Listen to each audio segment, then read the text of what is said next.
saya buat apa kat sini kan? Tiba-tiba dah masuk lokap lah, tiba-tiba dah dekat balai ni, duk menangis. Oh, rupanya aku kat buat sakit mental. Barulah, alamak, aku sakit mental ke? Alamak, aku gila lah. Masa tu ada terfikirlah, alamak. Ada down sikit lah. Tenang sikit. Macam, alamak, aku gila lah pula kan. Aku dah gila ke pula. Penyakit tiada luka, sakit tiada parut, sakitnya di kepala, bercelaru mengarut, tindakan luar biasa, marah terus mencarut, lupa semua kata, rasa nyawa tercabut. Aku faham apa yang kau rasa, janganlah kecewa, ku sentiasa ada.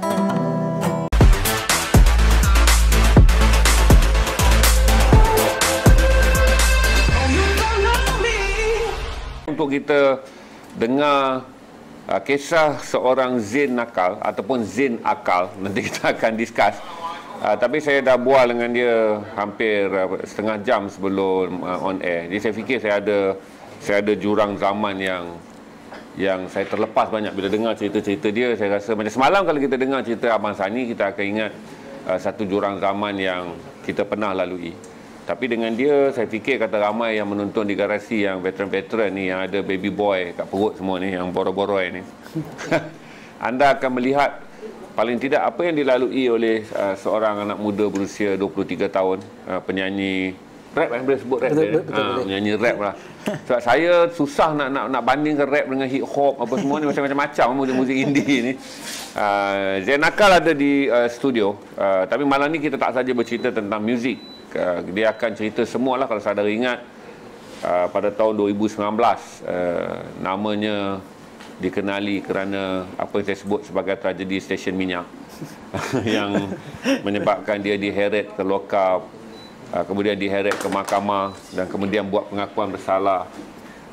Yang paling menarik adalah Zain akan bercerita juga dengan kita uncensored mengenai apa yang disebut oleh bipolar, apa yang menjadikan dia dianggap sebagai manic ataupun orang yang boleh mengalami kegembiraan melampau, kemudian boleh mengalami kemurungan melampau, dan dalam beberapa insiden dia akan hilang kesedaran tentang apa yang berlaku. Jadi keadaan dia agak severe ketika kes tu memuncak. Sampai hari ini kita akan cerita je tentang treatment, tentang apa yang dia lalu. Zain, apa kau buat nak bangunkan balik hidup dia yang tak mudah, tuan-tuan, bagi generasi, bagi kita orang Malaysia yang main tapau pukul kata is mental ni, macam Selamat kata ni, apa benda saja yang kita rasa tak betul, kita akan main pukul kata is mental. Jadi bagi Zain, dia ada banyak cerita yang dia akan share, terutama bagaimana selepas kejadian tersebut, kemudian dia pergi menyerah diri untuk mendapatkan rawatan, dan kemudian doktor mengesahkan dia mengalami bipolar ataupun manic syndrome ni, ataupun kita panggil kata psikosis, dan dia mengambil rawatan. Bagus dia posisi. Saya tanya tadi, kata Zain, boleh no uncensored, dia cakap. Tanya apa saya kata yes, itu best, kita akan stream dalam podcast. Saya fikir, kata, saya harap ini menjadi podcast pertama di Malaysia, interview yang dibuat secara terbuka, sincere. Dengan saya menghormati dia sebagai seorang anak muda, dia kompos, tuan-tuan, umur dia 18, lagu dia dah orang nyanyikan. Saya baru tahu tadi, kata banyak lagu-lagu artis rap dan hip hop popular ni dia nyanyikan, cuma Selamat je belum nyanyikan lagu dia. InsyaAllah tuan-tuan, dia akan buat lagu untuk Selamat. Saya tunggu angka je, 500 je saya akan tembak soalan pertama terus untuk Zain kongsi dengan anda. Apa dia? 550, okey, kalau itu 700. Bagi saya 150 lagi angka. Sebab dia adalah seronok je bila saya dengar, rupanya dia kata dia belajar muzik daripada bapa saudara dia. Tanya bapa saudara siapa? Bapa saudara dia adalah Zamani Slam. Jadi kata dia membesar dalam rumah yang sama dengan Zamani. Waktu Zamani kompos lagu, buat lagu, dia mendengar, dan waktu itulah Zamani mendidik dia juga untuk menyanyi. Dan dia menyanyi, nanti dia akan menyanyi, tuan-tuan. Saya ingat ramai yang dekat sini, aku saja kot yang ke laut tak tahu artis sekarang. Korang yang dekat sini mungkin kenal lah. Semua tak rasa aneh dengan Zain. Zain, pertama kan kau humming sikit lagu kau yang kau rasa kalau kau nyanyi ni orang sini dengar, oh ini budaknya. Kau sikit lah lagu kau. Bagi satu lah. Kalau kau rasa tak dihargai, tutuplah mata, peganglah hati. Kalau kau rasa diri kau sunyi, jangan bersedih, aku di sini. Itu deh. Itu lagu Zain Nakal ke? Bukan Gadis Peti Sejuk kalau Gadis Peti Sejuk itu Selamat Asrin. Ini apa tajuk lagu tu dia? Sakit. Oh, Sakit. Sakit. Oh, yang Terbang lain pula. Terbang lain, itu yang first single saya, Terbang. Oh, Terbang macam mana pula? Kok dia banyak agak kalau kau orang terlepas lagu ni mungkin kau pernah dengar lagu Terbang. Terbang macam mana pula? Terbang, terbang, terbang melayang seorang, jangan biar ku seorang, kalau suka ku boleh ulang. Itu first single saya. Ya, kau kumpul untuk orang pula. Dia alang-alang belanja tuan-tuan biar sampai berendeh. Yang kau pernah kumpul untuk orang pula? Untuk yang first ialah lagu. Aku minta maaf lah Zain, aku memang butuh muzik lah. Jangan macam tu. Tak apa, kita share. Ini kita share. Yang kau pernah kumpul untuk orang? Untuk yang first lagu pertama Ismail Izani, Sabar. Jangan menangis. Ismail Izani. Okey, Ismail Izani. Ismail Izani. So lagu dia Sabar. Jangan menangis sayangku, ini hanyalah sementara. Berdoalah pada Yang Esa, terus menahan sabar agar bahagia di sana. Itu tuan-tuan, first. Lagu kau yang first kali orang menyanyi umur kau berapa? Kau kompos lagu Zain, dan jadi Tadi kita dah bincang, tapi aku tua je, aku mudah lupa. Salah satu simptom orang rambut putih ni, dia mengalami masalah short memory. Faham. Lagu kau yang pertama, artis yang menyanyikan lagu kau yang pertama siapa? Ismail Izani. Lagu yang tadi tu. Betul. Apa tajuk dia? Sabar. Masa tu tahun bila tu? Itu dalam 2017, 2016 macam tu. Umur kau 18. 18, 19 lah. 18 macam tu. Tuan-tuan, first lagu dia dirakamkan oleh penyanyi ketika dia berusia 18 tahun. Berarti budak nakal ni. Kita 2 kali dapat orang keramat, tuan-tuan. Semalam kita dapat orang keramat dalam edisi Boyan. Kali ini kita dapat orang keramat, saya tak tahu edisi apa. Dia juga budak keramat. Jadi kepada orang keramat, tolong bagi perhatian. 2 malam turut-turut take over by keramat. Itu umur 18 rakam. Betul. Kita cerita lu muzik berapa? 1000 dah sampai dah. Asal lambat sangat malam ni. 880 saya tak bagi lagi soalan yang eksklusif. Nanti saudara tanya balik. Sebab kita akan bercakap tentang bipolar, kita akan bercakap tentang split character, kita akan bercakap tentang apa yang disebut sebagai manic. Manic ni berarti seseorang yang boleh mengalami kegembiraan melampau, kemudian dia mengalami kemurungan melampau. Dan Zain okey je nak cerita dia 14 hari di wad sakit jiwa. Pengalaman dia berada dalam wad sakit jiwa kerana selepas saja dibebaskan, selepas saja di lock up, dia pergi mahkamah, dia mengaku salah di mahkamah. Kemudian dia masuk lock up. Dia membuat penyerahan diri kepada bahagian psikiatrik di Hospital Kuala Lumpur dan ambil rawatan. So malam ni dia akan share banyak kepada orang yang mengalami hal-hal, jangan takut. Sebab budak muda macam dia berani, dan doktor memberitahu kata kehadiran dia di hospital adalah satu keberanian luar biasa kerana dia surrender dan dia mengaku. Gini Zain, dah lagu dah belanja, full edition kejap lagi. Stage ready belah sana tuan-tuan. Stage ready, musician ada 123 juta ribu orang yang akan menjadi musician, termasuk backup singernya Selamat Asrin. Zain, saya nak cerita Zain. Bila mula kau tahu kata something wrong dekat personality kau? Pada mulanya benda ni tak jelas kan, sebab masa tu bagi saya zaman kemuncak saya di mana saya betul-betul fokus dalam muzik kan. Kita baru lancarkan satu lagu kan. Masa tu saya excited, baru masuk industri kan. So masa tu bagi saya tak ada punca-punca ataupun tanda-tanda yang bagi saya rasa saya ada bipolar. Tapi bila ada satu masa di mana saya terlampau mengejarkan projek lagu kan masa tu, and ada masa tu saya sibuk nak siapkan album lah kononnya kan. Jadi masa tu saya sampai 4 hari tak tidur.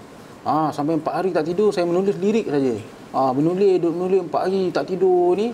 Dan masa tu bila dah sampai satu part tu, kita sibuk cek Red Bull kan, nak energy punya pasal kan. So bila macam dah lama, dah banyak sangat tu, start tu dah kabur-kabur, start tu dah macam aku okey tak okey. Dia dah macam ting-tong lah orang kata kan. Ada rasa nak pingsan sikit, ada rasa macam mana ni kan. Start tu lah. So bila jadinya benda ni kan, bila startnya cerita pasal stesen tu, masa tu pun pasal nak beli air. Masa tu saya duk nak beli kopi. Nak cek kopi ni pasal masa tu saya nak beli sekatan lah, nak beli sekotak air kopi tu. Wanda. Saya pun tak ingatlah kopi apa, Wanda ke Nescafe ke apa kan. So masa tu saya masuk ke dalam stesen tu. Lepas tu ada yang selalu orang bagi tester kan. Ada orang bagi tester air dalam kap kecil tu. So masa tu saya duk rasa lah air tu. So bila saya dah minum tu, sedap air ni kan, kemarin sedap lagi. So saya cakap dengan akak tu, saya nak sekotak kan, saya nak sekotak. So akak tu kata okey tak apa, dia pergi store dah ambil lah. So dia suruh saya tunggu dekat dalam kereta. So yang cerita yang betul-betul trigger saya lah, yang di mana yang boleh buat saya terus 100% berubah masa tu, cerita pasal Bangla counter. Sebenarnya Bangla counter ni sebenarnya yang buat saya sendiri terkejut dengan diri saya, sebab masa tu saya dah macam dah kabur-kabur kan. So bila saya nak pergi counter tu nak bayar, and then saya nak bayar pakai kad lah, sebab masa tu saya tak ada cash sangat. So saya nak bayar pakai kad. Lepas tu saya tak perasan pun ada yang papan tanda cash only tu. Lepas tu saya tanya Bangla tu kan, saya tanya elok-elok kan, bang, saya bayar pakai kad boleh ke kan? Lepas tu Bangla tu duk pandang saya, you buta ke, you tak nampak ke tulis kat depan ni? Saya terkejut dan saya tak pernah kena benda macam tu. Saya tak pernah orang sound saya macam, bagi saya macam biadab lah kan. Bagi saya macam jangan cakap macam tu, cakap elok-elok lah kan. Start tu saya terus masa bila jadi je benda tu saya dah lost. So bila yang saya diberitahu yang saya dah hentak-hentak meja kat situ, duk maki-maki Bangla tu. And then yang ada satu part yang bila dia dah cakap macam tu, saya panas lah kan, saya nak pergi ATM, saya nak keluarkan duit. So bila saya nak pergi ATM tu, nak keluarkan duit tu, dia lalu belakang saya, ni yang saya dengar lah kan, dia lalu belakang saya, dia cakap, you kalau tak ada duit buat cara tak ada duit. Oi, saya lagi panas kan. Saya lagi dia ni Bangla ni kan. Lepas tu saya duk pusing, saya panggil lah dia. Saya cakap lah depan-depan dengan dia kan. Saya cakap dengan dia, you Bangla, I Melayu kan. You dekat Malaysia, you duduk dengan orang Melayu. Orang Melayu ni ada adab kan. Cakap elok-elok lah, bukan saya tak boleh faham. Saya cakap dengan dia macam tu. Saya cakap macam tu ya. Lepas tu dia pergi belakang. Saya pun duk masuk tunggu dalam kereta. Saya duk tunggu dalam kereta tu, duk main phone, duk main game sementara tunggu air tu. And then tiba-tiba tak lama, dalam 10 minit ke 20 minit macam tu, sampai redoka tiga kereta polis duk kepung kereta saya. Saya pun masa tu tak ada fikir pun saya ke yang kena tangkap ke apa kan. Saya pun tengoklah ni, apa hal kereta banyak-banyak ni kereta polis ni kan. Orang pun dah ramai kat situ. Saya pun macam tak apalah, buat elak je lah kan. Lepas tu tengok polis dah turun dengan senapang apa semua, duk masuk dalam bukan senapang semua ni. Macam penjenayah besar. Penjenayah besar lah, fikir nak rompak. Saya pun dah tengoklah dia pun rompak ke dalam si minyak ni tadi elok je kan. Lepas tu dia dah masuk dalam tu semua, duk cari saya lah rasanya. Lepas tu diorang keluar, ada seorang polis ni keluar. Dia keluar, dia panggil saya, dia pergi kereta saya, dia nampak saya, dia suruh saya keluar. And then masa ni saya dah tak berapa nak elok. So saya dah macam tak nak bagi kerjasama sangat dengan orang lah, saya dah tak nak cakap sangat dengan orang. So dia minta IC saya. So bila polis ni minta IC saya dah tak nak bagi lah. Saya macam tak nak bagi kerjasama, saya tak bagi. So bila saya tak bagi tu, mulalah orang kata dah kecoh-kecoh kat situ. Masa saya tengah bercakap dengan polis yang minta IC saya tu, tiba-tiba datang seorang polis dari tepi lah, saya tak perasan, dia datang dari tepi, dia terus hentak kepala saya dekat kereta polis tu, terus gari. Dia terus gari saya pun dah blank ni, dah kenapa ni kan. Terus masuk dalam kereta. Masa masuk dalam kereta tu, saya tengok memang stesen minyak tu dah penuh. Dah penuh orang dah ramai ni kan. Orang tengok ni semua. Masa tu pun saya masih belum sedar lah. Saya orang kata masa tu masih half-half lah kan. Saya pun macam blur-blur ni, kenapa ni aku kena tangkap semua ni. Rupanya yang Bangla tu dah pergi call polis lah sebenarnya. Saya tak tahulah, dia cakap saya pukul dia ke apa kan. Lepas tu bila dah jadi macam tu, polis pun masuk dalam kereta. Polis pun tibai dalam kereta kan. Kau ni budak-budak dah buat hal lah apa semua ni kan. Dah kena pelangkong lah dalam tu. Sampai ke balai. Sampai balai pun saya belum sedar, sampai satu part sebelum saya ke lokap tu lah, baru saya dah macam blur-blur. Saya buat apa kat sini kan. Tiba-tiba dah masuk lokap lah, tiba-tiba dah dekat balai ni, duk menangis. menangis. Tapi tu mana orang layan dah kan. Duk menangis. Sampailah saya masuk lokap. Jadi itulah serba sedikit cerita dan masa minyak tu kau dah jadi komposer. Betul. Dan memang involved dalam industri muzik professionally Betul. Oh okey, itu yang menjadikan impak dia lebih besar, media apa fokus masyarakat. Memang masa tu pun tak silap saya ada yang rekod dekat stesen minyak tu ada orang-orang yang rekod lah. Ada beberapa video tu viral dan baru orang tahu ni Zain nakal dah lah nama nakal. Lepas tu buat hal pula dah. Itulah yang sebenar-benarnya yang orang sibuk dah kata ni lah dia nakal jadi satu hal kan. Tapi tak ada minta lah benda tu. Tapi memang masa tu pun ada orang-orang yang dah kenal, ada orang yang sekeliling yang dah tahu saya dalam industri kan, dah ceburi dalam industri muzik. Tapi masa tu pun belum lah macam sekarang ni lah, bila saya dah keluarkan single saya selepas kes tu, tak adalah macam sekarang sangat orang kenal saya. Tapi masa tu pun kira okey lagi lah. Tapi bila kes tu jadilah, masa tu barulah boom lah, orang kata baru jadilah kan, baru kenal lah siapa Mamat Nakal ni. Adalah juga walaupun kita tak minta betul, tapi adalah juga betul lah dugaan rahmat dia di balik dugaan dia. Betul. Tuan-tuan, saya memang tadi fikir waktu saya dah bual dengan dia, saya tahu dia seorang yang agak lurus. Jadi saya pun censored juga sebab dia bercerita tanpa memikirkan implikasi. Satu adalah kerana dia muda 23 tahun. Jadi saya orang tua guide lah. Tapi saya tak akan censored lah sebab saya nak mendokumentasikan satu podcast di mana orang tua macam saya ni yang hidup dalam zaman semua benda is mental. Tapi datang satu generation yang bagi tahu kata tolong jangan semua pukul kata is mental. Jadi ada beberapa fenomena dalam generasi dia yang menjadikan wujud benda ni. Dalam zaman kita deny semua benda ni. Tapi zaman anak-anak muda dia mengaku nanti dia akan cerita pula bab 14 hari tuan-tuan dia pergi surrender masuk wad gila. Lepas tu dia cerita saya dengar macam nak gelak pun ada, nak sedih pun ada. Sebab bila dia masuk dalam wad tu baru dia tahu kata dia tak mental sebenarnya sebab dia rasa kelang kabut dan dia rasa banyak kes dalam wad tu menimbulkan dia punya rasa aneh. Tapi saya nak tunggu nombor dulu. Berapa kita ada sekarang Uncle? 1.2. Saya nak tanya dulu soalan soft dulu. Okey. Macam mana kau boleh minat dengan muzik? Okey, macam mana minat muzik ni sebenarnya daripada kecil lah. Saya memang ikutkan masa sekolah rendah dulu pun memang masuk nasyid, menyanyi nasyid lah apa kan. So and bonus dekat saya bila pakcik saya sendiri zaman ni. So bila saya sekolah rendah dulu, bila dah habis sekolah, saya sekolah petang, dah habis sekolah semua, and memang dulu masa zaman ni naik dulu, zaman-zaman apa auditorium dulu, apa nama tu, RTM tu dulu, Angkasa Puri. Dekat Angkasa Puri tu dulu kan, lama memang konsert selalu kat sana. So saya dulu memang habis di sekolah, mak saya memang dah siap packing baju, bawa saya terus pergi Angkasa Puri tengok pakcik saya perform. So memang saya daripada kecil tu memang orang kata tak adalah didik, tapi memang dah involve dengan industri. So saya memang daripada kecil duk tanyalah kan mak saya macam-macam. Ni apa, itu apa, oh ni penyanyi. Lepas tu duk tanya bila pakcik saya kena interview, saya duk tanyalah ni siapa ni, tanya-tanya ramai kat pakcik saya ni kan. Oh tu wartawan, oh yang ini cameraman, ini sebagainya lah kan. So minat tu datang tu memang dia tak adalah macam kita pergi kelas ke apa tau. Benda tu memang natural.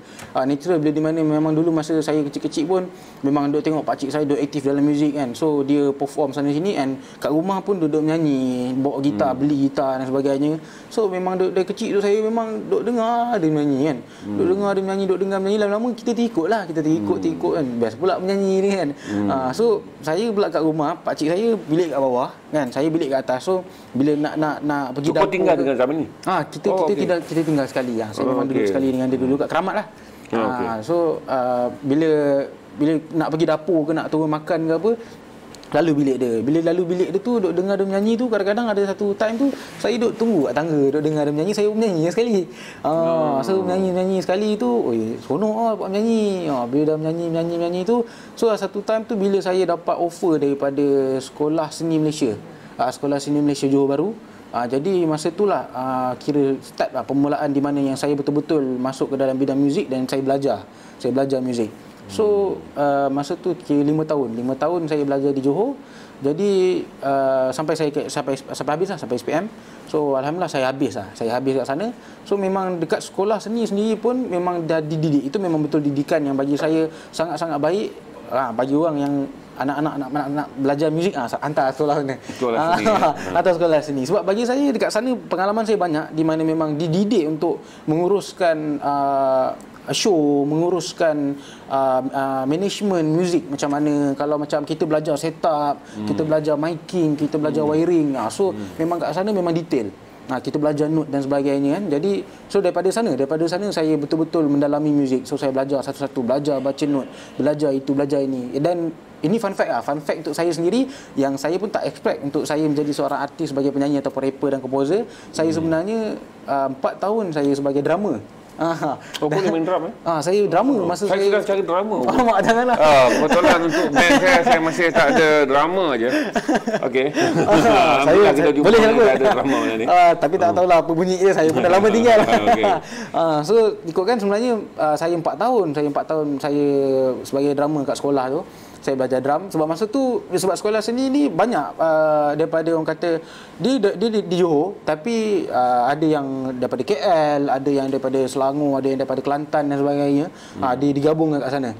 Jadi kita jumpa memang ramai macam-macam orang. Dan contoh kalau penyanyi dikategorikan penyanyi, okey ada 50 orang penyanyi.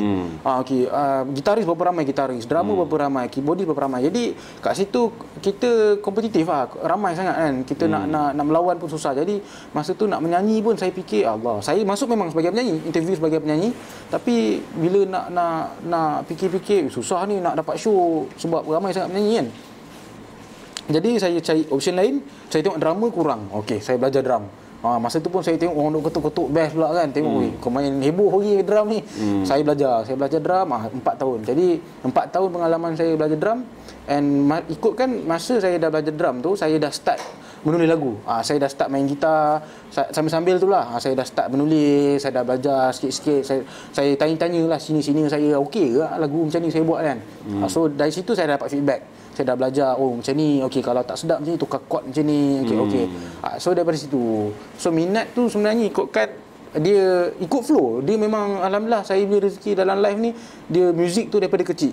Daripada kecil, dia membawa. Sampai saya dapat study betul-betul. Saudara tengok dia punya, untuk seorang berusia 23 tahun, dia punya kepantasan berfikir, kebolehan dia menyusun vocab dan juga kepada verbal dia. Selalunya, saya akan tengok orang melihat kepantasan IQ-nya adalah bagaimana dia menyusun vocab dan kemudian vocabnya kepada verbal. Jadi dia tak fumble. Maksudnya dia tak fumble S, dia tak fumble L, dia tak fumble R. Berarti sharp dia punya berfikir. Itu basic untuk kita tahu level IQ. Maksudnya vocab dia sangat baik dan dia boleh menyusun dengan baik walaupun laju. Dan selalunya bahaya orang yang mempunyai kepantasan begini adalah kerana otak tidak dapat menghantar isyarat lain kepada tubuh. Kerana itu yang kita akan ada manic tu cepat, kita akan ada loss tu cepat. Because dia panggil monitoring mind tu tak ada. Kerangka yang ketiga yang akan monitor antara kepantasan idea dan juga kepantasan bercakap atau kepantasan bekerja akan menghalang Q. Selalunya kita tak akan sedar kita lapar. Kita akan susah sedar kita letih. Betul.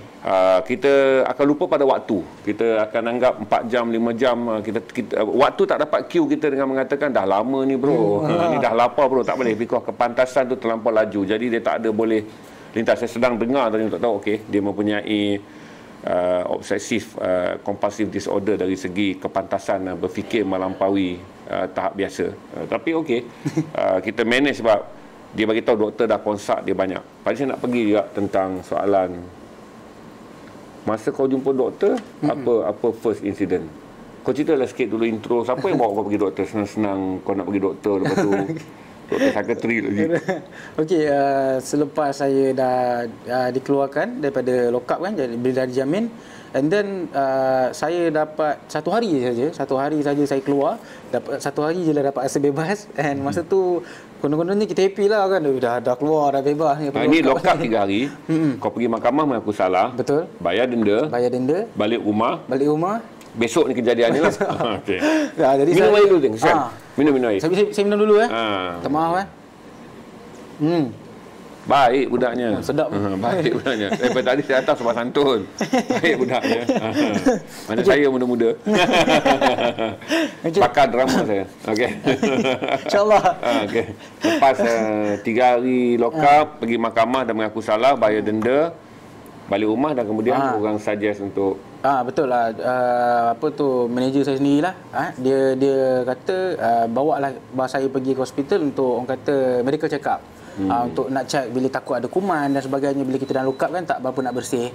So tidur pun macam mana, makan macam mana dalam tu takut tak elok. So nak check saya bersih ke tidak. So saya pun masa tu kita dah happy keluar kan, dah seronok keluar sebagainya. So, okey, boleh ni, boleh. Saya pun ikutlah pergi ke hospital kan. So bila sampai ke hospital tu, saya pergi ke emergency masa tu. Saya pun pelik, asal tak pergi ke tempat biasa, kenapa tak masuk kat tempat ward biasa ke apa kan. So bila pergi ke emergency tu, saya pun tak adalah fikir panjang sangat. So bila sampai ke emergency, saya pun duduk, so tunggu doktor dan sebagainya.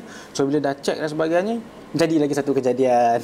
Jadi maksudnya manic tu belum turun penuh dia trigger dia pump, trigger dia bomb. Trigger je pom. So masa tu dah jadi. Benzin peluru penuh lah. Betul, okey. Dia tak boleh, tak bagi charge. Jangan buat silap sikit je habis. Ya. So masa tu pula nak jadi cerita rokok. Saya dulu merokok. Saya dulu merokok, kuat sangat merokok. So bila jadi cerita, bila dah dalam hospital, kita mana boleh rokok. So saya pula masa tu lama kena tahan dengan doktor. Doktor nak buat check itulah, mereka cakap lah lama sikit. So bila dah kena tunggu tu, saya pun cakap saya nak pergi rokok ni doktor, saya nak pergi rokok.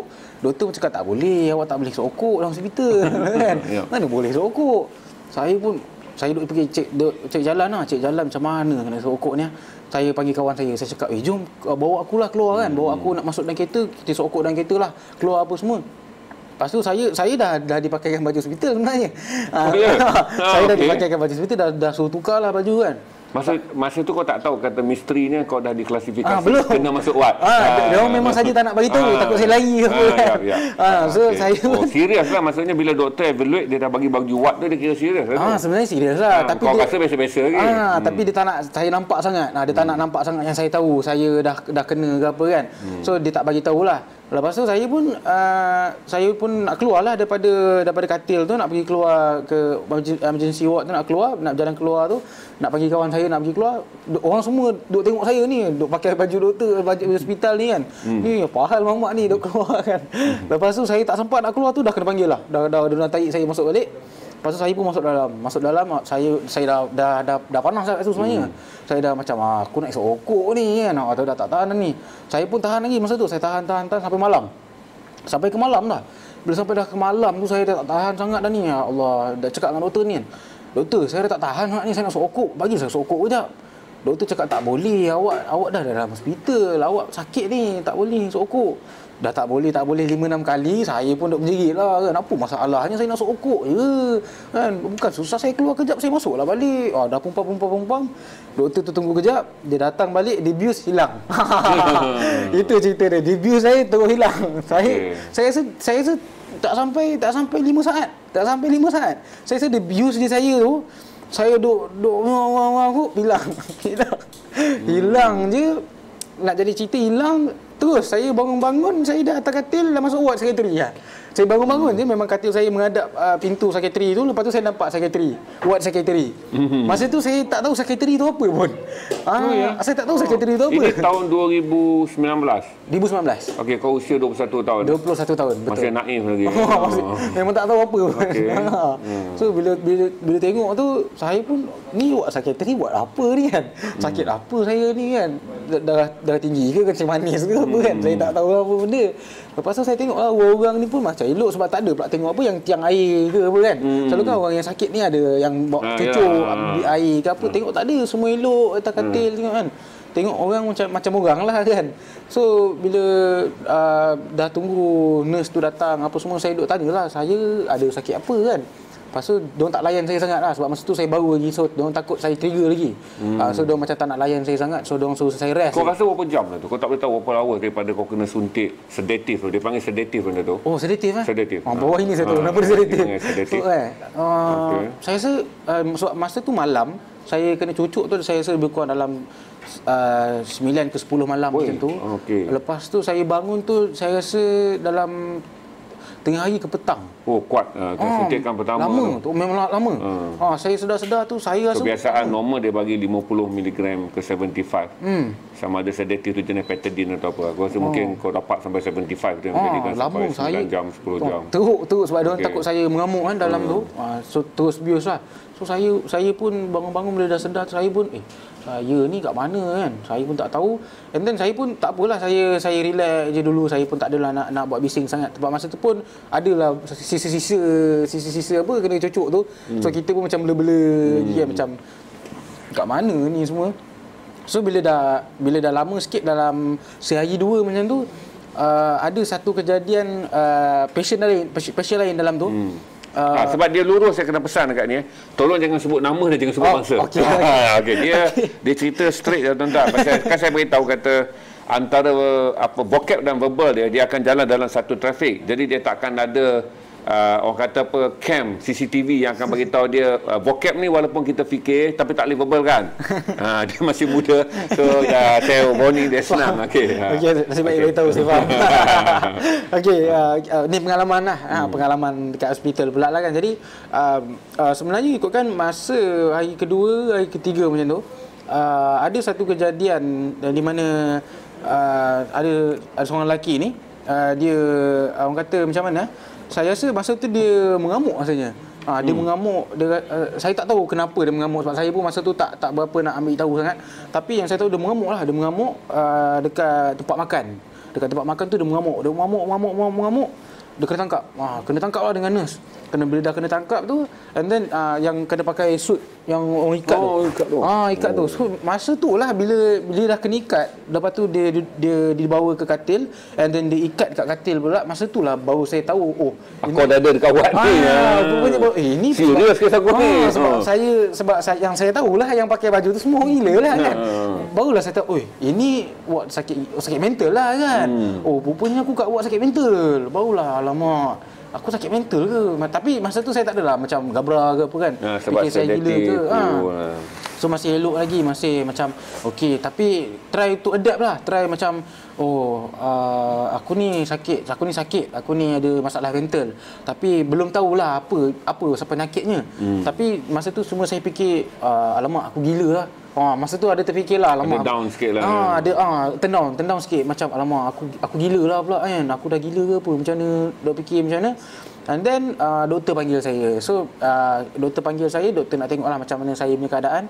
And then saya diberi ubat. Saya diberi ubat dalam tu, memang dijaga pemakanan saya semua. And then bila jumpa doktor, and then barulah doktor bagi tahu saya. Doktor baru cakap dengan saya, "Okey, Zain, awak sebenarnya didiagnose bipolar mania kan." So dia explain dekat saya lah bipolar mania ni macam mana. So saya pun baru tahu, rupanya bipolar mania ni di mana mood lah. Dia more kepada mood yang tak tentu. Di mana satu tahap tu kita kelajuan perubahan mood tu sangat laju. Kan di mana tahap kita happy tu sangat happy, dan kita sedih sangat sedih. Dia tak normal, dia tak ada fasa yang normal, yang sedih yang normal ataupun happy yang normal. So baru kat situ saya macam macam ni rupanya saya kan. So sama juga dia kata, bila awak marah pun awak akan marah sangat-sangat. Awak sedih, awak boleh nangis terus. So saya macam baru saya faham. So masa tu doktor tanya saya, "Okey, awak happy macam mana?" So disebabkan saya masa tu baru dalam hospital, so doktor tanya range saya daripada 1 hingga ke 100, berapa persen awak happy. Jadi masa tu saya tak tahu kenapa saya happy. Masa tu saya rasa macam happy je masuk dalam tu. Saya pun tak tahu kenapa. Dia bukanlah happy, tapi more kepada macam tenang. Nak kata tenang tu pun tak ada tenang sangat, tapi sebabkan rasanya dah kena cucuk tu, so saya jadi macam tenang je kan. So saya cakap lah dengan doktor tu 100%, "Doktor, saya happy sangat-sangat ni." So doktor kata, "Betul awak ni gila." tak ada lagi masuk hospital sakit jiwa happy 100%. Mana ada orang tu tuan-tuan? Betul lah, doktor tu tak dipersalahkan. Saya dengan ini mengumumkan doktor tu tidak wajar dipersalahkan. Okay.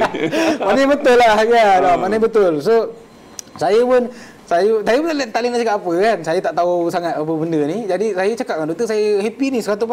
So doktor kata awak ni memang ada masalah lah. So ikutkan orang normal sebenarnya happy dia 70 saja. Dia kata kan 70 je maksimum. Tak boleh sampai 100. So saya kat situ baru saya faham lah kan. Jadi daripada situ day by day tu saya try adapt, saya try observe, saya belajar dengan orang sekeliling kan. Saya try faham macam mana situasi saya kan. And dalam tu pun kita tak diberi handphone, tak ada apa kan. So yang ada pun surat khabar dan sebagainya. Dan masa tu apa yang saya ingat, saya punya pemikiran ni sangat jauh. Saya macam mana nak cakap jauh di mana saya punya cita-cita dan keinginan tu besar sangat besar. Sampai kan saya tengok surat khabar kan ada iklan kereta, jual kereta lah, jual rumah. Saya koyakkan keratan akhbar tu, saya simpan bawah bantal saya. Saya fikir aku keluar hospital aku nak beli rumah. Sampai tak macam tu. Saya dah simpan dah ni. Aku nak beli rumah ni.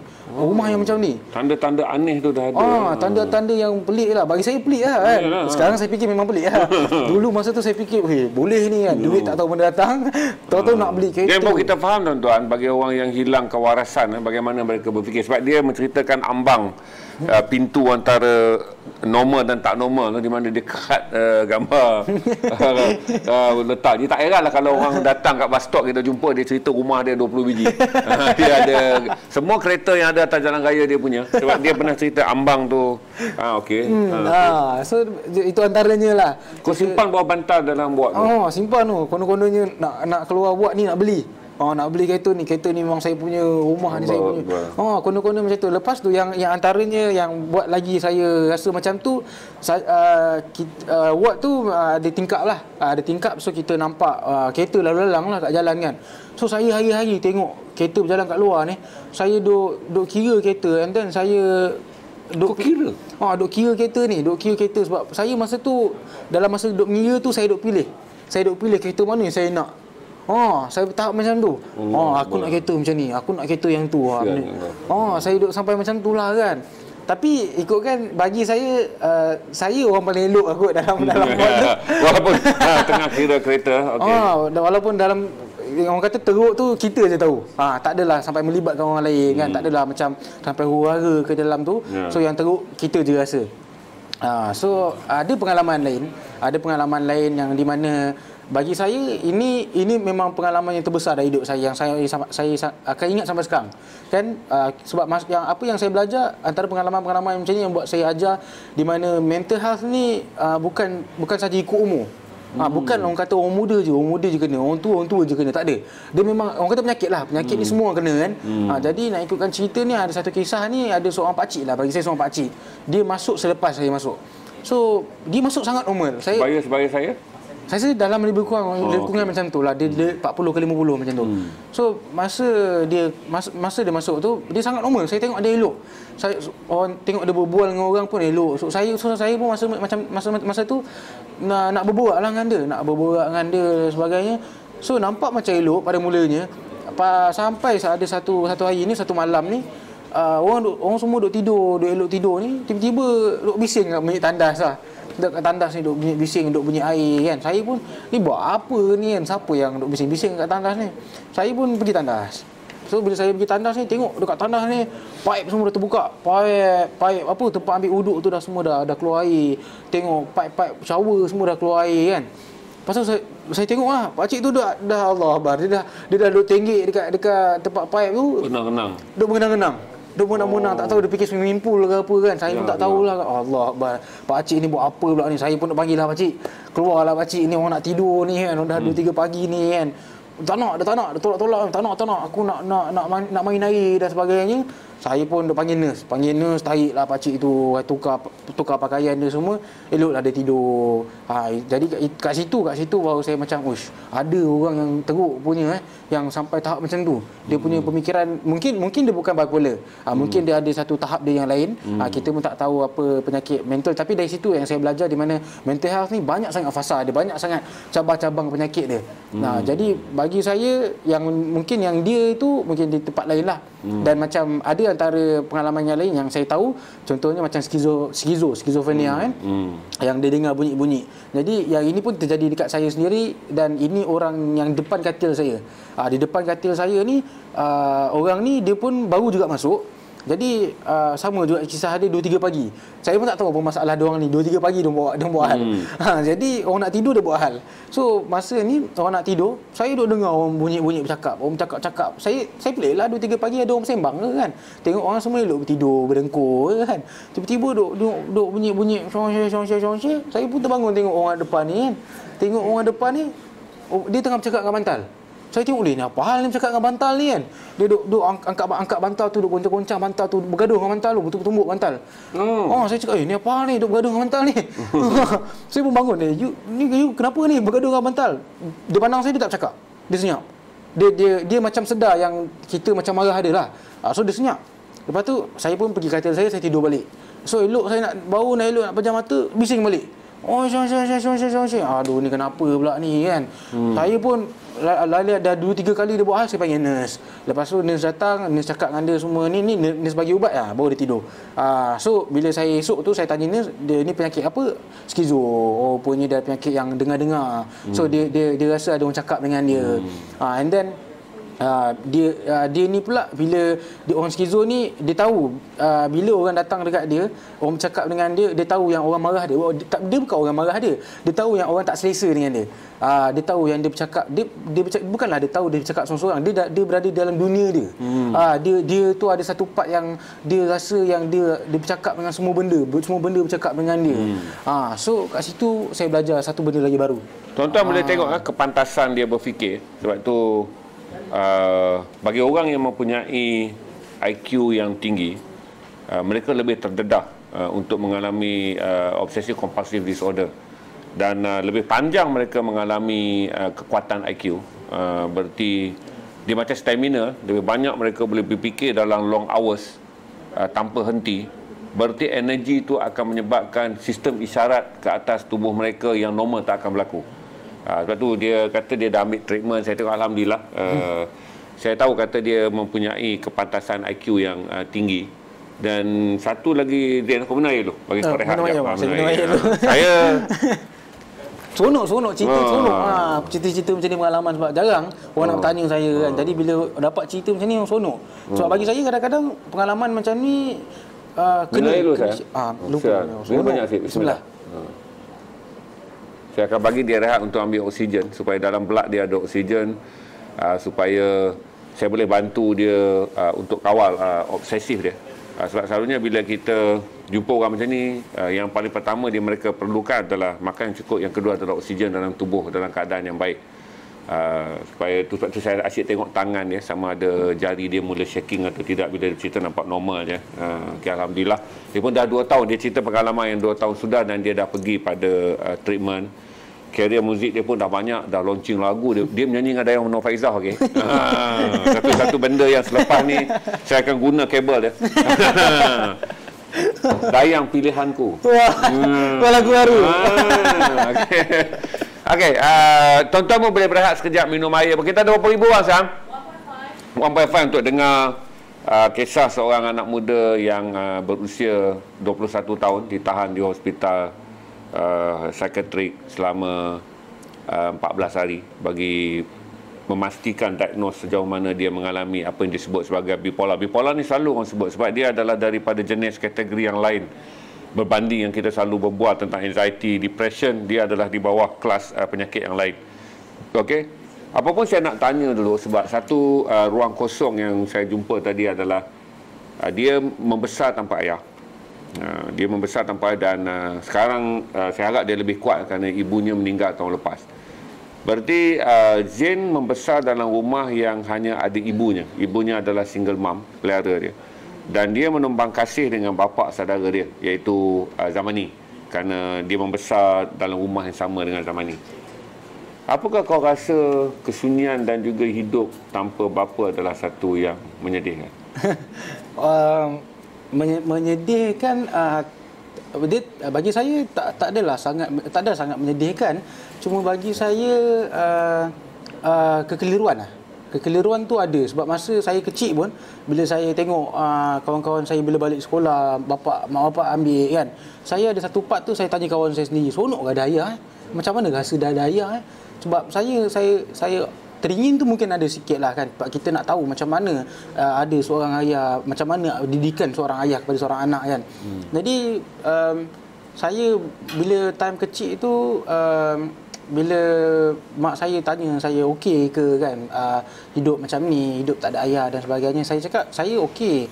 Cuma kadang-kadang bukanlah cemburu tapi orang kata teringin nak ada ayah. Sampai ada satu tahap saya kadang-kadang dulu saya terlampau rapat dengan kawan saya seorang ni, and then sampai saya selalu ulang-alik pergi rumah dia, and ayah dia sampai dah baik dengan saya. Jadi macam ayah angkat saya sendiri kan. So saya kat situ saya dapatlah, orang kata menumpanglah sikit. Dapatlah rasa macam mana seorang ayah ni jaga. Jadi bagi saya benda ni tak adalah mengacau sangat saya punya mental ke ataupun emosi saya sangat. Dan sebab bagi saya benda macam ni bukan saya seorang kan. Yang saya tahu bukan saya seorang lah. Cuma mak saya, arwah mak saya dia sebab saya anak tunggal. Bila anak tunggal dan tak ada ayah, so dia protektif yang bagi saya sebenarnya overprotective. Dia sangat menjaga saya. So saya sampai tahap dia menjaga saya tu, terlampau menjaga saya sampai tahap ada dua benda yang saya tak boleh buat masa kecil. Yang pertama ni naik basikal. So, saya belajar naik basikal sangat lambat. Saya rasa time sekolah menengah saya baru boleh naik basikal. Mak takut kemalangan. Mak saya takut kemalangan. Satu anak dia. Dia takut saya langgar ke apa ke kemalangan dan sebagainya. Dan yang kedua berenang. Berenang pun saya belajar sendiri. Cucu belajarlah berenang dengan kawan-kawan ajar. Sebab dia tak berani sangat nak bagi saya berenang, saya belajar berenang ke apa sebagainya. So kat situ saya cuma kadang-kadang ada terasa sikit kan mak saya, sebab kita dulu kecil tak tahu sangat apa yang mak nak buat kat kita kan. Kita tahu apa yang kita nak aja kan. Jadi masa tu bagi saya ikutkan dulu banyaklah kadang-kadang salah faham dengan mak kan. Dengan arwah mak banyaklah salah faham. Sebab kita nak buat ni tak boleh, kita nak buat tu tak boleh kan. Tapi bila kita dah besar, bila dia pun dah tak ada, barulah kita faham. Benda-benda macam ni selalunya bila orang tu dah tak ada baru kita faham kan? Mak meninggal tahun 2020. 2020. Sakit apa dia? Beri saya tanya sakit apa? Mak saya jangkitan kuman. Sebab dia diabetes. Okey. Dia diabetes. Okey. Dia ada comorbidity. Okey.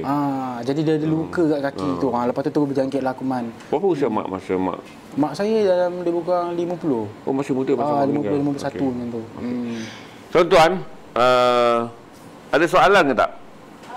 Janganlah tanya soalan yang buat dia lagi sakit. Kami dua, aku dengan dia kena naik van pula pergi duduk dengan orang yang mandi dan juga orang yang bergaduh dengan bantal.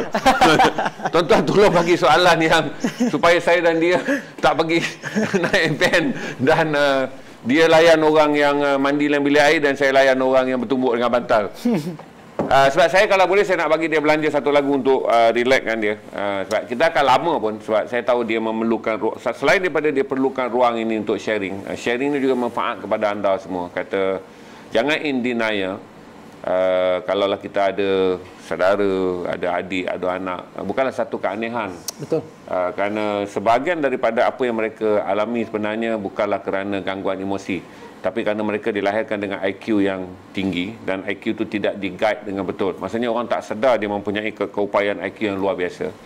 Jadi waktu tu IQ dia melayang jauh dan selalunya semua orang yang mengalami gangguan ni dikaitkan dengan keluarbiasaan tahap IQ yang tinggi.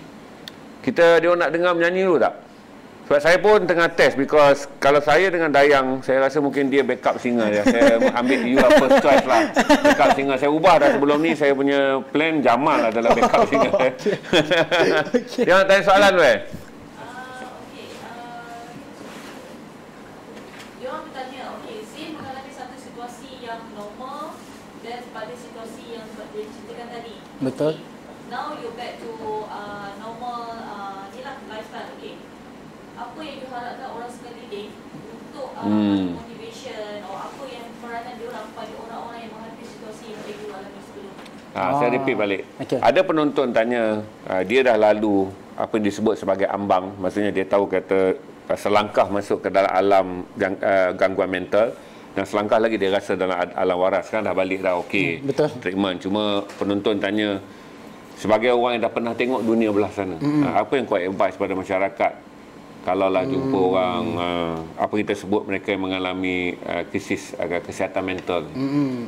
Advice lah bagi saya, advice yang apa yang saya boleh share di mana yang pertamanya ambil tahu. Yang pertamanya ambil tahu tentang ilmu mental health di mana, sebab bagi saya penyakit-penyakit mental health ni sama macam mana penyakit yang orang kata demam dan sebagainya kan, benda-benda yang basic, demam dan sebagainya. Sebab penyakit mental ni bukan penyakit yang luaran yang kita boleh nampak macam luka ke apa, sakit tu, luka tu kan, bawa pergi hospital, tak. Sebab benda ni dia dalaman. Jadi bagi saya ambil tahu yang pertama, dan yang kedua jangan malu. Bagi saya yang jangan malu ni kepada penyakit tu sendiri, pesakit tu sendiri. Sebab setengah orang kan macam tadi kan, macam doktor sendiri cakap, tak ramai orang yang boleh serah diri ataupun pergi hospital ambil tahu dia tu didiagnose ke atau tidak, sakit mental ataupun tidak. Bagi saya sangat penting benda tu untuk kita ambil tahu supaya kita tak terlambat lah. Sebab kadang-kadang macam saya sendiri pengalaman bila yang saya masuk ke sekretariat, ada orang yang dah berumur baru dia tahu. So benda tu dah sangat lama and susah untuk di-cure.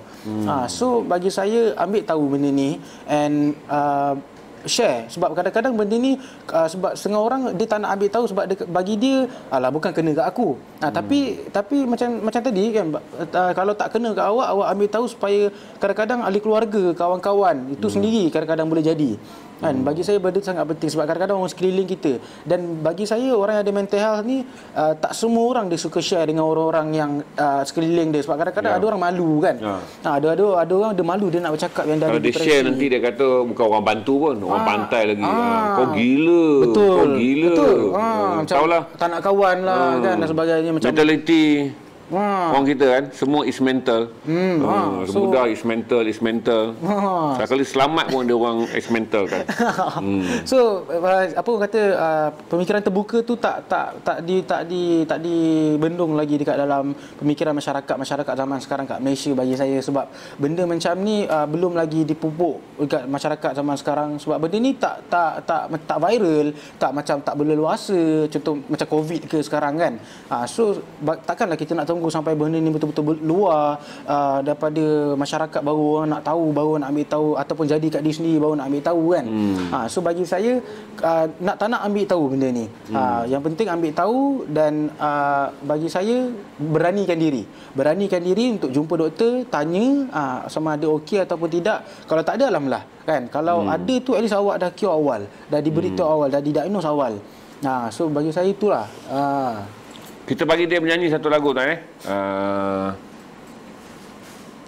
untuk saya select sama ada dia layak jadi backup singer. So kita bagi dia satu lagu, gitaris dia pun dah ada.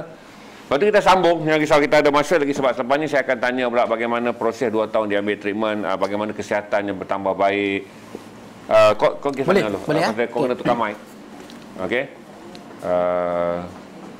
Dia orang ready sekejap lagi. Jadi nanti kita akan sambung lagi sikit lagi dengan Zain Nakal. Punyalah jauh sembang pun nama betul dia pun aku belum tanya lagi apa nama dia. Okey Zain ready dengan siapa, kau kenal lah Zain? Siapa musician kau sebab kau tak nak pakai aku jadi musician kau? Alright, so hari ni bersama saya. Wah, jadi show saya hari ni. So terima kasih kepada Garasi TV bagi saya hari ni untuk interview, berbual-bual dan menyanyi pada hari ini. Jadi hari saya akan mempersembahkan 2 lagu, iaitu yang pertamanya Sakit dan juga lagu baru saya yang baru saja keluar bersama Dayang Nur Faizah bertajuk Sayang Aku Tanya Apa Khabar. Jadi di sebelah saya gitaris saya bernama Giant. Alright. Jadi so lagu yang pertama kita akan nyanyikan sebuah lagu. Nak lagu apa? Okey, kita sebabkan kita baru keluar lagu baru kan. Jadi kita belanja lagu baru lah. Lagu saya bersama Dayang Nur Faizah yang bertajuk Sayang Aku Tanya Apa Khabar. Alright, let's go.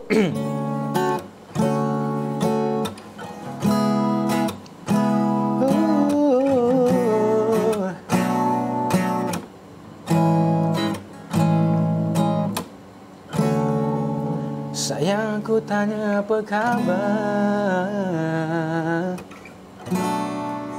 Sumpah diri ini rindu, sumpah sebenarnya ku tak sabar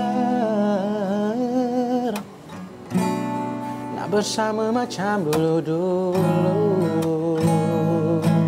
Tapi apakan daya, ini semua takdir. Tapi aku percaya ini cepat berakhir. Hanya mampu berdoa walau di zaman akhir. Dan terjadi ternyata jadi sendiri fikir.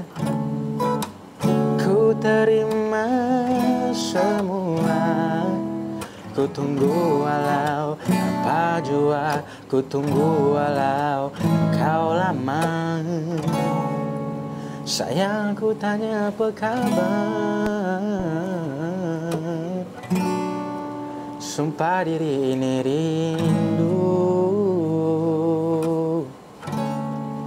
sumpah sebenarnya ku tak sabar nak bersama macam dulu-dulu. Dari apa ku tahu, ku tak pernah menipu. Apa yang dah berlaku, biarkan berlalu. Jangan tinggalkanku, kau tahu ku tak mampu. Tanpa dirimu aku hilang dan aku dah tak sanggup. Tak mengapa kita jauh ada makna. Tuhan cuba uji kekuatan setia. Masa depan jangan terkejut, jangan sangka. Oh baik buruk dunia harus terima. Sayang, aku tanya apa kabar. Sumpah diri ini rindu, sumpah sebenarnya ku tak sabar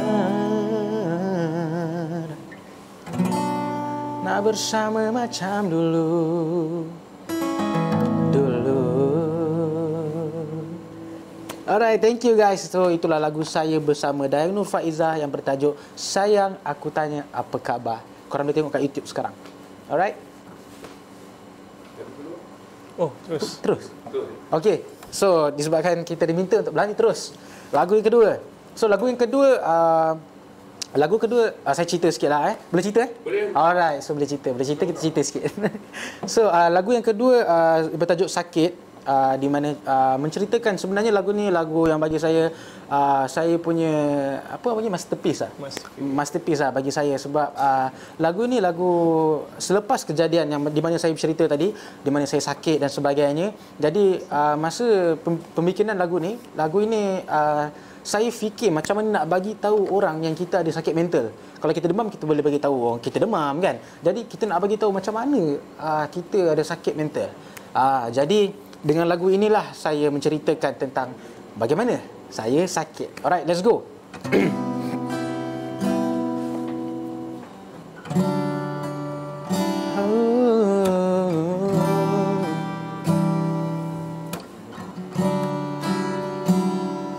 Kalau kau rasa tak dihargai, tutuplah mata, peganglah hati. Kalau kau rasa diri kau sunyi, jangan bersedih. Aku di sini walau hidupmu tumpas, ku akan beri kerjasama. Bangkit wahai kawan, hidup ini tak sempurna, jangan selalu bersedih. Ku juga selalu terleka, kesilapan lama bakal jadi ramah-ramah. Tapi aku sakit bila ramai keji. Sakit aku bukan sakit di hati, jadi sakit aku pendam sendiri. Rasa sakit ini tak akan berhenti. Mengerti, ku terpaksa hadap walau penat lari. Ku terpaksa jatuh bila penat diri. Ku terpaksa hilang walau ramai cari. Aku lupa ingatan, jadi tolong ingatkan. Saat luar kawalan, jadi tolonglah pesan. Tolonglah aku kawan, aku ni manusia. Ku buat kesilapan, ku manusia biasa. Percayalah aku kan berikan tangan jika engkau memerlukan. Jadi tolong jangan segan.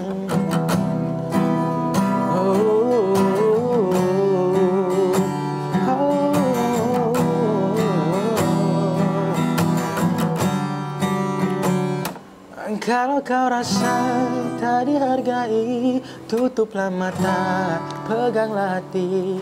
Kalau kau rasa diri kau sunyi, jangan bersedih. Aku di sini walau hidupmu tumpas, ku akan beri kerjasama. Bangkit wahai kawan, hidup ini tak sempurna, jangan selalu bersedih. Ku juga selalu terleka, kesilapan lama bakal jadi ramah-ramah. Tapi aku sakit bila ramai keji. Sakit aku bukan sakit di hati, jadi sakit aku pendam sendiri. Rasa sakit ini tak akan berhenti. Mengerti, ku terpaksa hadap walau pernah lari. Ku terpaksa jatuh bila pernah diri. Ku terpaksa hilang walau ramai cari. Kau kenal aku siapa, yang dulu bukan aku. Masa tua aku gila, ku sendiri tak tahu apa yang sudah jadi. Ku rasa macam mimpi, hanyut di reality. Kesannya hari ini penyakit tiada luka, sakit tiada baru. Sakitnya di kepala, bercelaru menyarut. Tindakan luar biasa, marah terus mencarut. Lupa semua kata, rasa nyawa tercabut. Aku faham apa yang kau rasa. Janganlah kecewa, ku sentiasa ada. Alright, thank you guys. Jadi itulah lagu yang bertajuk Sakit, saya dan Yoni Boy. Jadi terima kasih kepada yang menonton dan yang mendengar sekarang. Sini sambung. Ingat habis. Kita sambung borak balik. Alright. Kita akan sambung kamera sini pula. Okay, thank you. Rasa terharu pula dengar lagu tu. Bosan saya faham. Dulu dengar gitu je. Cuma bila dia cerita, kita tahu summarize keseluruhan kisah dia ada dalam lagu. Yes, betul. Terima kasih. Kerana saya fikir kalau lepas ni saya dengar lagu tu, saya akan tahu bahawa lagu tu tak lahir dengan biasa. Dia lahir dengan peristiwa yang besar. Betul. Yang dialami oleh Zain Nakal.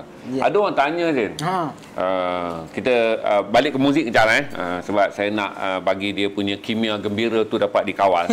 Jadi kita ambil ini Zain, macam mana kau boleh menyanyi? Aku rasa suara kau sedap. Untuk backup singer aku dah lulus tu. dah lulus. Salah lah, aku ambil lah. Tapi dengan syarat aku menyanyi dengan Dayang, kau backup. Alright, boleh. Saya okey. Kat belakang dah lah. Okay. Jangan karcis aku. Ingat orang tua kalau nak popular lain macam permainan dia. Okay. Saya nak tanya, macam mana kau boleh pergi ke rap dan tadi lagu tu kita panggil apa tu? Hip-hop, rap? Yang mana? Yang kau nyanyi tadi tu irama apa? Ya, mana sakit. Ikutkan itu boleh dikatakan pop ataupun R&B lah. R&B ada dengan bunyi jazz ni sikit. R&B. Macam mana kau boleh pergi ke muzik rap? Okey, macam mana? Sedangkan suara kau macam patut kau follow aku nyanyi yang pop-pop. Aduh. Tuan-tuan, bukan senang nak rasa sepopular artis muda tuan-tuan. Okay. Tak adalah, tak ada popular kan. Okey. Macam mana boleh pergi ke rap kan? Macam mana? Sebab saya memang minat untuk mendengar muzik rap dan sebagainya kan. Cuma saya bila saya tengok balik live saya dengan muzik, saya memang dah daripada kecil dengan Zamani. Jadi bila dengan Zamani memang menyanyi. Dan bila saya pun daripada sekolah rendah saya masuk nasyid dan sekolah menengah pun saya menyanyi juga kan.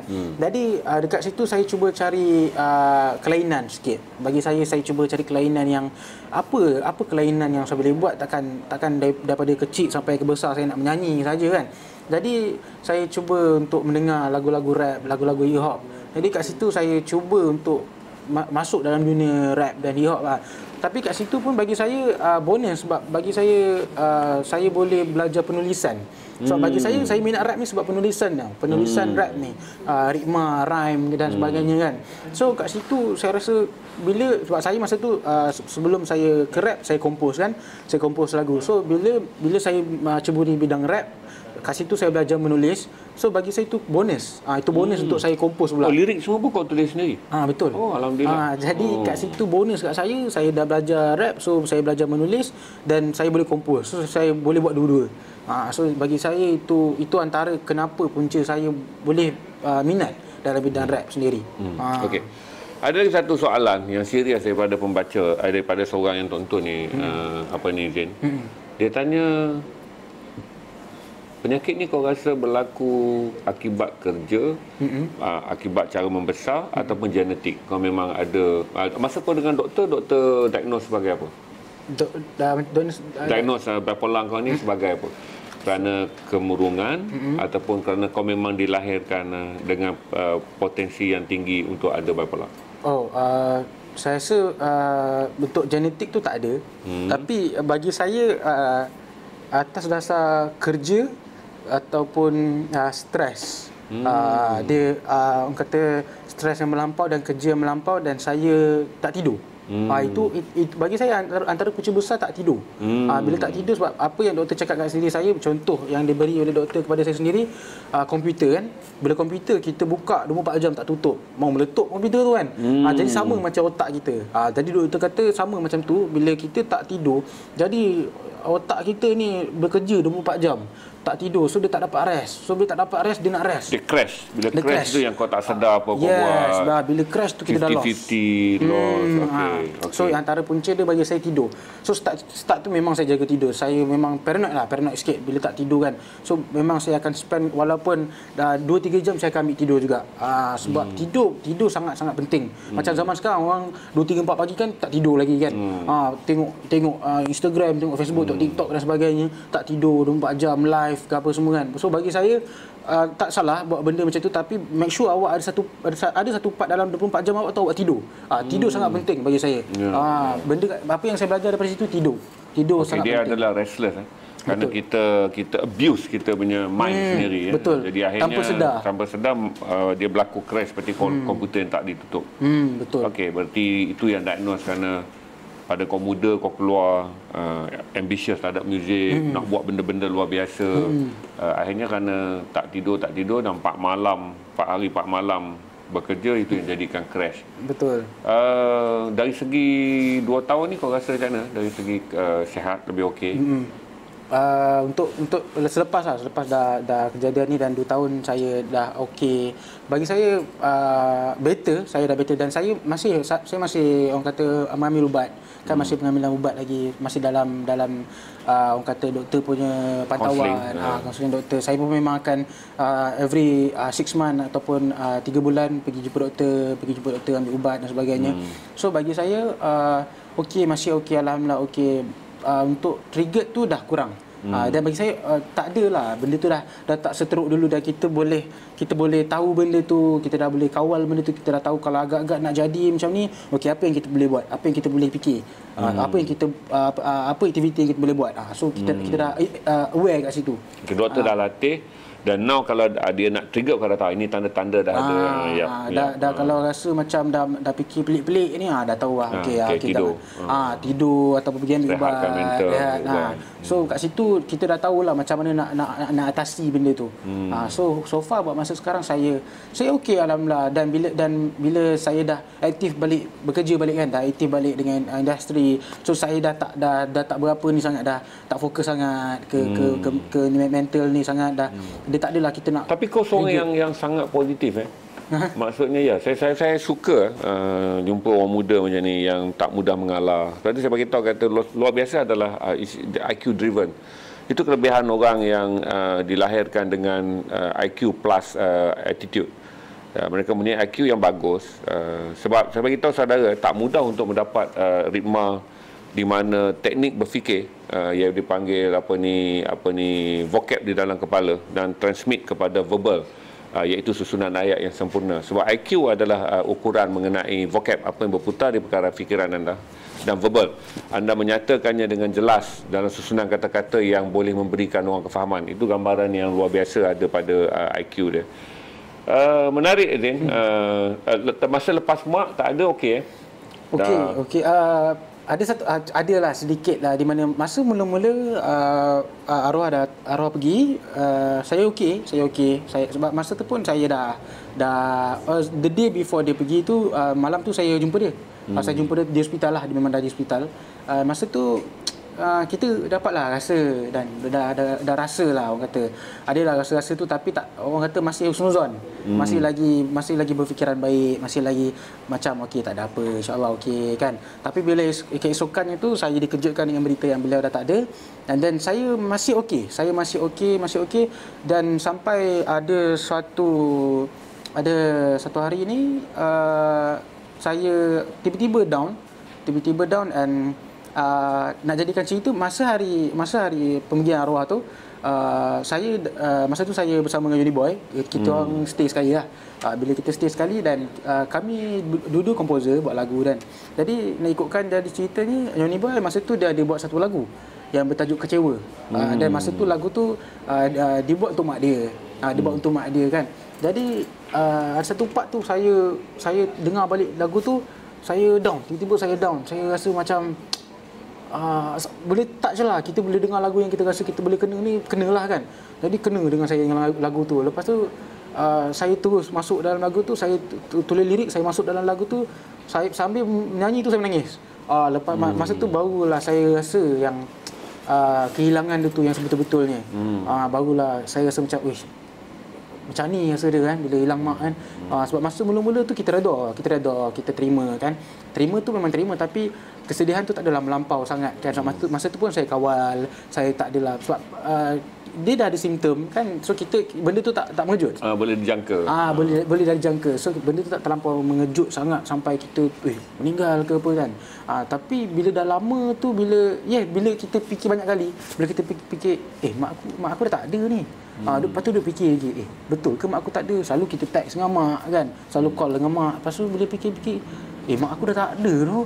Bila benda tu dah, bila kita dah accept benda sebagai reality, kan reality yang macam aku tak ada mak tu. So benda tu baru macam pak, kau tak ada mak. Allah, masa tu baru macam Allah, aku tak ada mak. Tapi dia ada manager kan. Saya fikir kata Alhamdulillah dia ada manager yang take care. Kita boleh tahulah, tengok body language manager dia ni sekarang pun tengah monitor apa saya tanya, saya bully ke artis dia.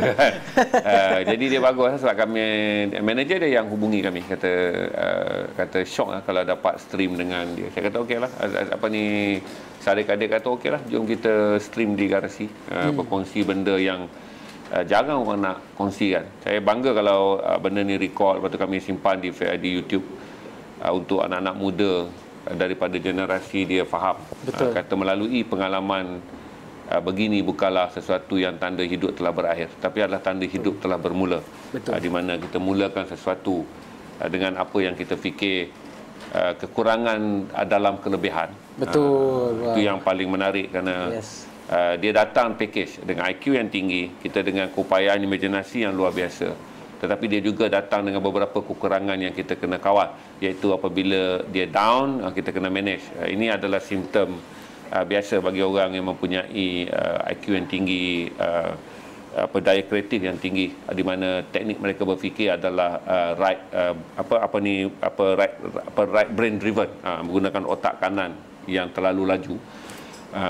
Apa yang dia perlu buat adalah manage realistik di bahagian otak kiri. Dan saya fikir lama kelamaan saya fikir, dan dia pun dah ada doktor, saya fikir kata dia akan berkembang dengan baik. Saya doakan awak menjadi orang berjaya. Amin, insya-Allah. Menjadi backup singer dan komposer saya yang berjaya. Kerana akhirnya apa yang perlu ada dalam orang muda adalah kita ingat kata jatuh hanya akan mengingatkan kita bahawa berdiri itu luar biasa. Tak ada orang duduk dan jatuh memikirkan sakit dia jatuh. Bila kita jatuh kita akan fikir rupanya berdiri adalah satu yang luar biasa. Terima kasih Zain, ucap apa untuk penonton, peminat yang ada. Terima kasih untuk pertama kalinya bagi saya. Terima kasih untuk garasi, terima kasih untuk abang yang jemput saya kan pada abang mudanya aku. Manager sign kontrak cepat. Belum terlambat. Belum terlambat saya untuk menjadi abang kepada Zain. Okey. Thank you Zain. Gembira saya. Kita bagilah malam ni kan, sikit kan. Jadi terima kasih banyak-banyak, dan juga yang menonton, terima kasih ribuan, terima kasih. Saya pun saya tahu walaupun tak banyak sangat apa yang saya dapat share ni untuk membantu anda, tapi bagi saya inilah yang saya mampu bagi. kan walaupun pengalaman saya ni mungkinlah tak seteruk pengalaman-pengalaman orang lain, mungkin ada yang lebih teruk daripada saya, tapi bagi saya inilah bekalan-bekalan yang saya boleh bagi untuk kalian supaya kalian aware, supaya korang tahu apa yang korang boleh buat selepas ni, atau mungkin ada orang-orang sekeliling korang yang ada benda macam ni. So bagi saya ambil tahu sebelum terlambat, kan, beranikan diri anda untuk berhadapan dengan suatu situasi supaya korang tahu apa yang korang perlu buat selepas ni. Jadi bagi saya terima kasih kerana yang menyokong saya. Mungkin ada yang dalam ni penyokong saya, peminat saya dan pendengar-pendengar lagu saya. Terima kasih banyak-banyak yang menyokong saya daripada awal sehingga sekarang. Di saat saya jatuh dan di saat saya bangkit, anda masih bersama saya. Terima kasih banyak-banyak. Terima kasih Zain Nakal. Dan kita akan jumpa lagi dalam majlis rilis album saya dan Dayana Faizah dengan lagu yang akan dikompos oleh Zain Nakal. Hingga kita jumpa lagi. Assalamualaikum warahmatullahi taala wabarakatuh.